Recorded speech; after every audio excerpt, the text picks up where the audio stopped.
Hello everyone, welcome back to the channel. Myself Ankit. आज हम लेके आए आपके लिए क्लास 12th पार्टनरशिप की बुक का एक इंपॉर्टेंट पॉइंट है बच्चों, रिवैल्यूएशन। बहुत से बच्चों को रिवैल्यूएशन में प्रॉब्लम होती है। क्यों? क्योंकि रिवैल्यूएशन में अगर आपने गलती की तो वो जो बैलेंस कैरी होता है पार्टनर्स कैपिटल में वो भी गलत होगा और एट द एंड आपकी बैलेंस शीट का टोटल भी गलत ही आएगा। तो हमें सबसे ज्यादा फोकस करना है कि रिवैल्यूएशन अकाउंट हमारा परफेक्टली बिल्कुल सही 100% होना चाहिए, तभी जाके हम पूरा क्वेश्चन को सही कर पाएंगे और हमारे पूरे मार्क्स आएंगे। ठीक है, तो स्टार्ट करते हैं कि रिवैल्यूएशन अकाउंट क्या होता है और कौन कौन से चैप्टर में आपको प्रिपेयर करना है। बच्चों सबसे पहले है change in profit sharing ratio, जो आपके पार्टनरशिप का सेकंड चैप्टर है। फिर है एडमिशन ऑफ पार्टनर, फिर आपका थर्ड चैप्टर है और फिर आपका आता है रिटायरमेंट और डेथ। इन तीनों चैप्टर में आपको एक अकाउंट प्रिपेयर करने के लिए बोला जाता है रिवैल्यूएशन अकाउंट। रीवैल्यूएशन इसका मतलब हुआ आपकी जो भी एसेट्स या लाइबिलिटी है उनको आपको रिवैल्यूएट करना है, बट उनको आपको मार्केट वैल्यू से कंपेयर करना है। ठीक है, मार्केट वैल्यू में चेंज हो रहा है तो आप दिखाएं, अगर मार्केट वैल्यू में चेंज नहीं हो रहा है या क्वेश्चन में कुछ मेंशन नहीं है तो वो आइटम या वो एसेट्स या वो लाइबिलिटी रिवैल्यूएशन अकाउंट में नहीं आएगी। ठीक है, तो रिवैल्यूएशन अकाउंट में कौन सी चीजें आती हैं? वो एसेट्स या लाइबिलिटी जिनकी मार्केट वैल्यू और बुक वैल्यू में चेंज हो रहा है। अगर मार्केट वैल्यू और बुक वैल्यू में चेंज नहीं हो रहा है तो वो रिवैल्यूएशन अकाउंट में कभी नहीं आएगा। ठीक है, अब बढ़ते हैं बच्चों आगे। रिवैल्यूएशन अकाउंट एक नॉमिनल अकाउंट होता है। सबसे इंपॉर्टेंट कि रिवैल्यूएशन एक नॉमिनल होता है और इसमें दो कॉलम होते हैं, एक डेबिट और एक क्रेडिट। जो आपका डेबिट कॉलम है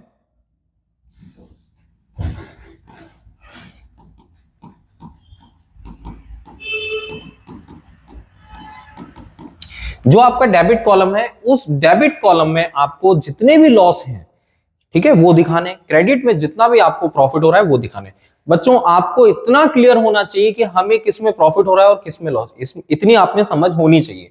जैसे मैंने बोला कि आपका फर्नीचर 10,000 का है, अब 8,000 का हो गया, तो आपको क्लियर होना चाहिए कि सर 10,000 की चीज हमारी 8,000 की होगी, इसका मतलब हमें 2,000 का लॉस हो रहा है। दूसरा, अगर आपको उससे बोले कि आपकी 10,000 का फर्नीचर आपका 12 का हो गया तो सर 2,000 हमें प्रॉफिट हो रहा है, वो प्रॉफिट हमें कहां दिखाना चाहिए? बिल्डिंग हमारी 1 लाख से 1,20,000 की हो गई तो इसका मतलब हमें प्रॉफिट हो रहा है। बिल्डिंग हमारी 1,20,000 से 1,00,000 की हो गई, इसका मतलब हमें लॉस होना चाहिए। मतलब बेसिक हमें आना चाहिए। अब बेसिक हमें आ जाएगा तो हम रिवैल्यूएशन अकाउंट बहुत ही इजीली बना भी लेंगे। अब रिवैल्यूएशन अकाउंट का फॉर्मेट, उसके बारे में थोड़ा सा पढ़ लेते हैं बच्चों।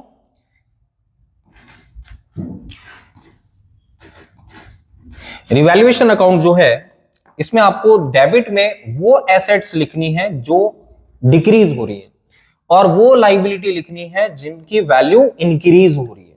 ठीक है, क्रेडिट में आपको वो एसेट्स लेनी है जो इंक्रीज हो रही है और वो लाइबिलिटी लेनी है जो डिक्रीज हो रही है। ये चीज आपको ध्यान रखनी है।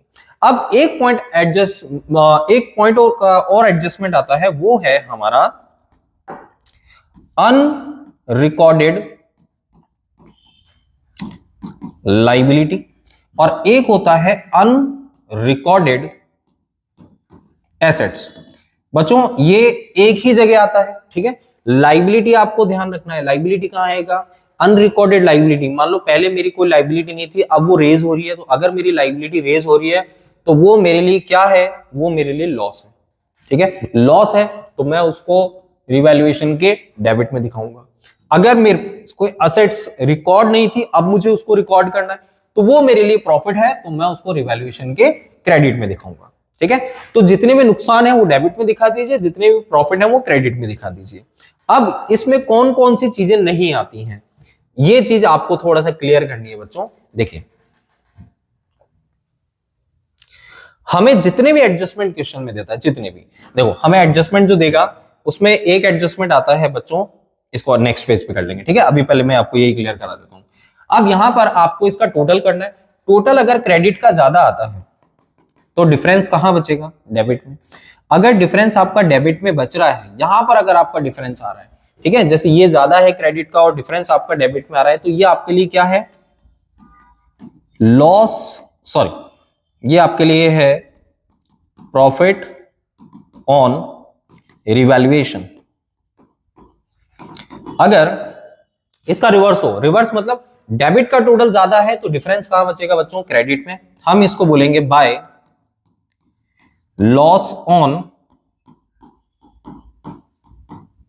रिवैल्यूएशन। ये ध्यान रखना अपन को। ठीक है, अब बच्चों सबसे इंपॉर्टेंट चीज है कि सर ये लॉस या प्रॉफिट, चलो यहां तक हमें आगे निकालना, लेकिन ये लॉस या प्रॉफिट डिवाइड किसमें होता है, ये सबसे बड़ा कंफ्यूजन होता है बच्चों में। अब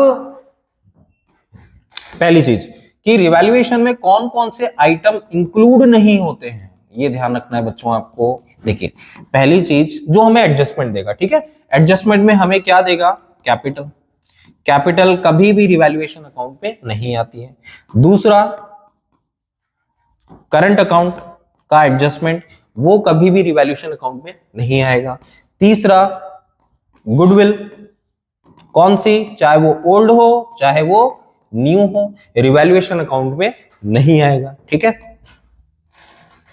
इसके बाद अगर WCR वर्कमैन कंपनसेशन रिजर्व की बात हो रही है, अगर वो इंक्रीज हो रहा है,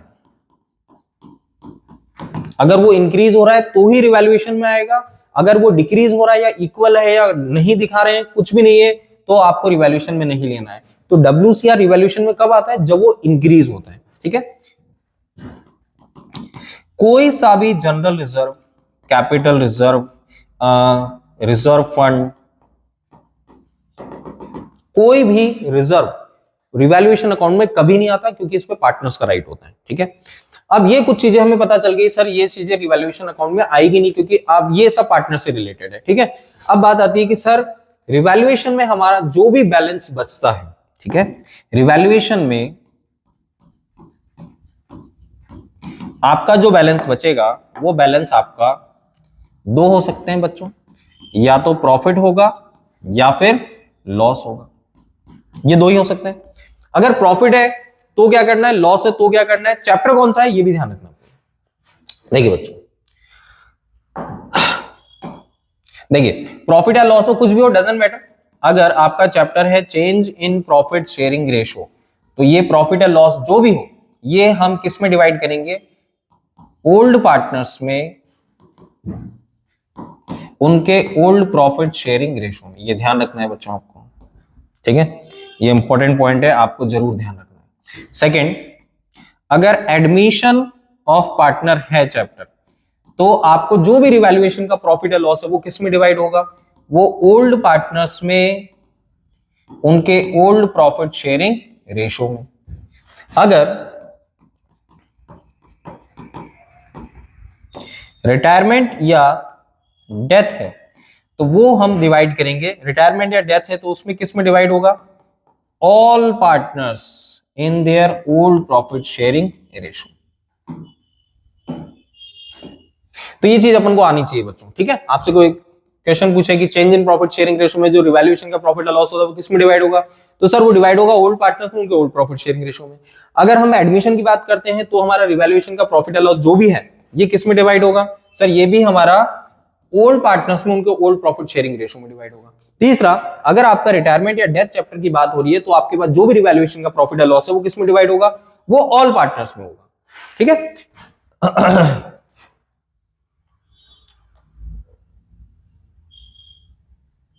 देखिए बच्चों, जैसे चेंज इन PSR की बात करते हैं, हमारे पास तीन पार्टनर है PQR, इनका रेशो है 3:1 और इनका न्यू रेशो है 5:3:2।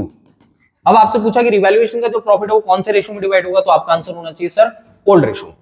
तो ओल्ड रेशो में, ओल्ड पार्टनर्स में, ठीक है, या ओल्ड या ऑल भी लिख सकते हैं हम, यहाँ पे एक ही बात है, क्योंकि उसमें कोई एडमिशन तो होता नहीं या रिटायरमेंट होता नहीं है। अब अगर बात हम करते हैं एडमिशन ऑफ पार्टनर, अगर किसी पार्टनर का एडमिशन हो रहा है तो एडमिशन में आपको क्या ध्यान रखना है कि हमारे पास जैसे मान लो दो पार्टनर हैं P और Q, इनका रेशो है 3:2, R आ रहा है न्यू पार्टनर 1/5 पार्ट के लिए।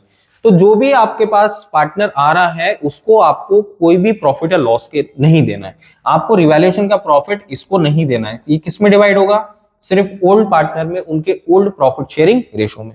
लास्ट में बात आती है रिटायरमेंट या डेथ की। रिटायरमेंट या डेथ की अगर बात करते हैं तो जैसे तीन पार्टनर है, इनका रेशो है 3:1, इसमें से एक पार्टनर जो आर है जिसकी डेथ हो गई या वो रिटायर हो गया, तो आपका जो रिवैल्यूएशन का प्रॉफिट या लॉस है वो किस में डिवाइड होगा, सर वो ओल्ड पार्टनर्स में ही डिवाइड होगा, उनके ओल्ड प्रॉफिट शेयरिंग रेशो में, ठीक है।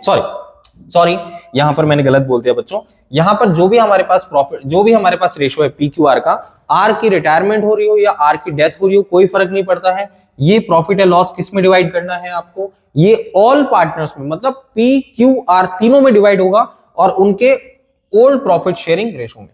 तो रिवैल्यूएशन का जो प्रॉफिट या लॉस होगा वो ऑल पार्टनर्स में उनके ओल्ड प्रॉफिट शेयरिंग रेशियो में डिवाइड होगा। इसका मतलब आर को भी वो लॉस या प्रॉफिट मिलेगा। ठीक है, ये ध्यान रखना बच्चों, ये बहुत शॉर्ट ट्रिक है, इससे अपन को हेल्प मिलेगी थोड़ी कि रिवैल्यूएशन अकाउंट का जो भी प्रॉफिट या लॉस होता है वो किस में डिवाइड होता है। ठीक है, अब बात होती है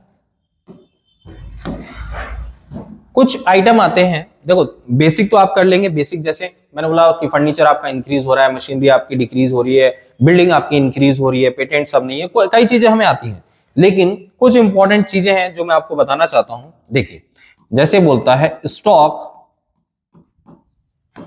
ओवर वैल्यूएड बाय 20%, 10 ले लेते हैं 10%।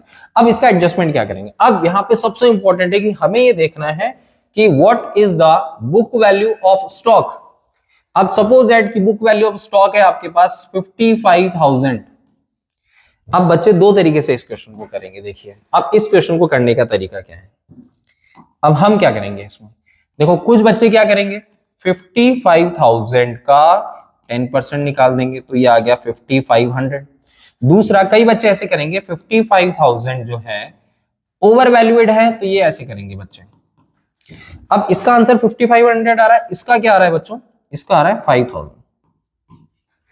यहां पर हमें ये ध्यान रखना है कि ये जो हमारा मेथड है ये बिल्कुल गलत है। स्टॉक ओवर वैल्यूड हो रहा है, इसका मतलब क्या है, स्टॉक की जो वैल्यू थी अब वो उससे ज्यादा की वैल्यू दिखा रहा है। ठीक है, मतलब स्टॉक हमारी बुक वैल्यू पे नहीं है।